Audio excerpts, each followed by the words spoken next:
네, 처음에는 이제 영어 공부를 하면서 다른 이제 대학까지 갈 마음이 있었는데 그게 확실한 건 아니었는데 이제 영어 공부를 하면서 알아보려고 그렇게 처음에 오게 됐죠.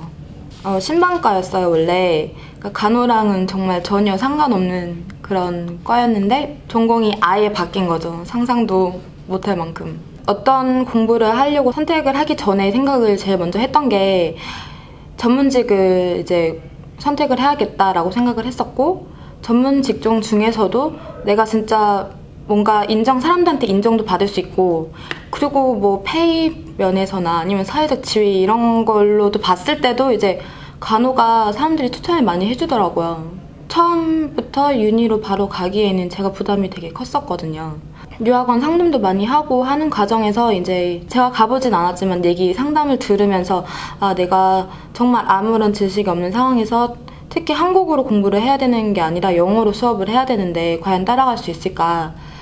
그래서 고민을 하던 중에 이제 그 테이블 거쳐서 대학교를 졸업하는 방법이 있는 걸 이제 상담을 통해서 알게 됐는데, 그 방법이 어떻게 보면 되게 현실적이고 나중에 플러스가 될 수 있는 그런 요인도 많은 것 같았고, 그래서 이제 탭을 거쳐서 가는 진로를 선택을 하게 된 거죠. 1년 반 과정이고요. 3학기를 이제 다 이수를 해야 되는데, 이제 1학기 때는 노인들을 이제 돌볼 수 있는데 필요한 모든 것을 배우게 된다고 보시면 되고요.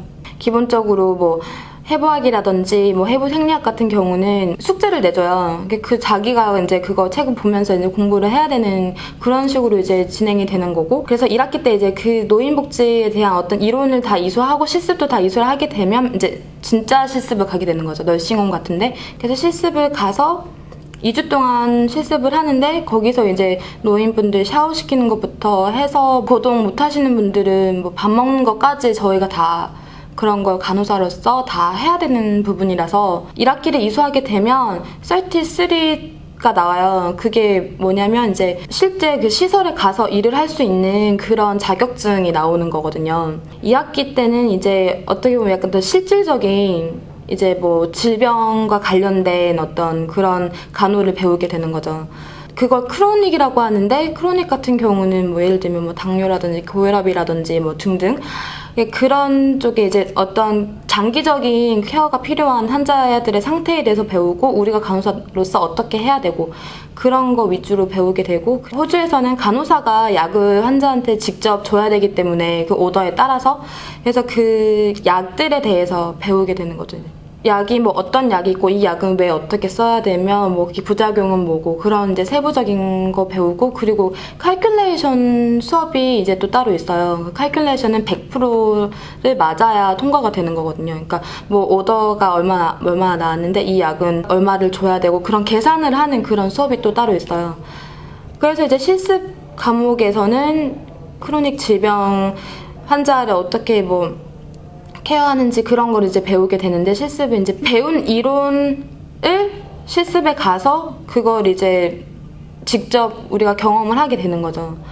3학기 때는 어떻게 보면 총정리라고 할 수 있는데, 직접적으로 정말 딱 지금 아파서 어떤 뭐 수술이 필요하다거나 아니면 지금 당장 어떤 뭐 트리트먼트 필요한 사람, 그런 사람들 위주 어떤 그런 상태, 환자들의 상태에 대해서 이제 배우게 되는데, 실습도 마찬가지로 2학기 때는 크로닉 거기에 위주로 실습을 했다면 3학기 때는 이제 그 3학기 때 배운 그걸 이제 위주로 저희가 실습을 나가서 또 이제 경험을 하게 되는 거죠. 너는 인터내셔널이기 때문에 너는 좀 더 공부 좀 해라 이런 게 아니라 정말 공부한 사람들은 페일할 이유가 없죠. 그 선생님이 너가 이번 실습에서 나한테 보여줬으면 하는 것들은 이런 것들이 있다. 그게 딱 정해진 그런 크라이테리아가 있어요. 거기에 이제 만족을 못 시키면 그 학생은 페일을 하는 건데 정해진 룰대로 정해진 어떤 그런 것만 잘 지켜주면 뭐 무사히 실습을 이제 마칠 수가 있는 거죠. 거의 이제 이론 수업 마지막에 배정이 되거든요. 내가 어느 병원을 가서 어느 병동을 이제 뭐 실습을 가겠다라든지 아니면 뭐 널싱홈을 간다든지 그런 자리는 과정에 다 포함이 돼 있는 거라서 그런 자리 배정 100% 학교에서 이제 배정을 해주죠. 그래서 이제 QUT를 가게 됐는데 이제 유니 같은 경우는 1년에 2학기로 구성이 돼 있고요. 6개월씩 그리고 한 학기당 4과목을 이수를 해야 되는데 과목당 렉처가 있고 튜토리얼이 있어요. 렉처 같은 경우는 정말 그 큰 대강의실에서 그 과목에 이제 등록한 학생들이 다 모여서 뭐 주마다 그 딱 커리큘럼이 딱 짜져 있는데 선생님이 뭐 첫 번째 주에는 뭘 배우고 두 번째 주에는 뭘 배우고 그렇기 때문에 저희가 항상 대비를 할 수가 있거든요. 렉처 노트에 따라서 그 과목의 그 주에 토픽에 따라서 이제 강의를 하시는 거죠. 말 그대로 렉처 같은 경우는.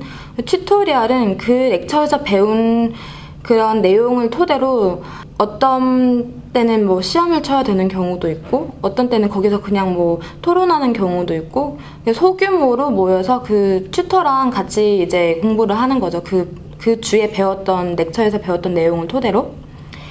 그리고 그 4과목 중에는 항상 실습 과목이 있어요. 그러니까 매 학기마다 실습 과목을 이제 이수를 하고서 실습을 나가야 되는데 거기서 이제 평가를 받는 거는 실습 과목에서 배웠던 그 내용 그대로만 이제 평가를 받게 되는 거죠. 그래서 실습을 마침으로 해서 그 한 학기가 끝나게 되거든요. 저는 테이프에서 실습을 3번을 경험하고 간 거였잖아요. 그게 저한테는 너무너무 도움이 많이 됐거든요. 처음 와보는 병원이고 호주에서 아니면 한국에서도 경험해보지 못했던 환경이다 보니까 부담이 많이 컸는데 그래도 테이프에서 한 경험이 있다 보니까 유니에서 이제 첫 실습을 나갔을 때는 그런 부담감이 전혀 없었죠. 비전공자라도 테이프에서 경험한 게 있기 때문에 호주 학생들보다 제가 유리한 입장이었다고도 말할 수가 있겠죠. 아무래도 제가 먼저 경험을 했으니까.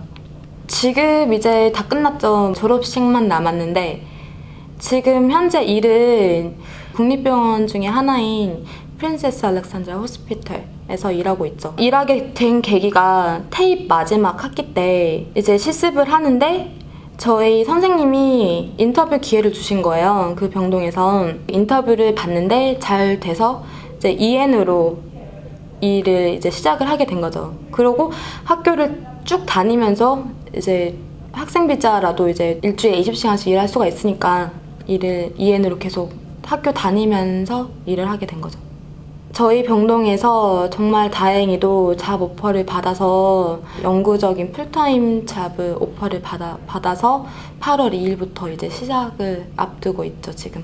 7.0 IELTS를 받아야 돼요, 기본적으로. 다행히 이제 7.0이 넘어서 영주권에 관련된 모든 다른 서류는 이제 다 준비를 미리 해놓고 간호사 자격증이 나오면 이제 그것만 포함시킬 수 있게끔 준비를 이제 해야 되겠죠. 처음에는 내가 간호에 대해서 아무것도 아는 게 없는데 그것도 다른 나라 언어로 공부를 해야 되는데 잘 할 수 있을까라는 걱정이 많이 앞섰는데 자기가 할 수 있다는 그런 자신감과 그리고 공부하는데 너무 스트레스 받지 않고 열심히만 한다면 여러분들도 하실 수 있어요.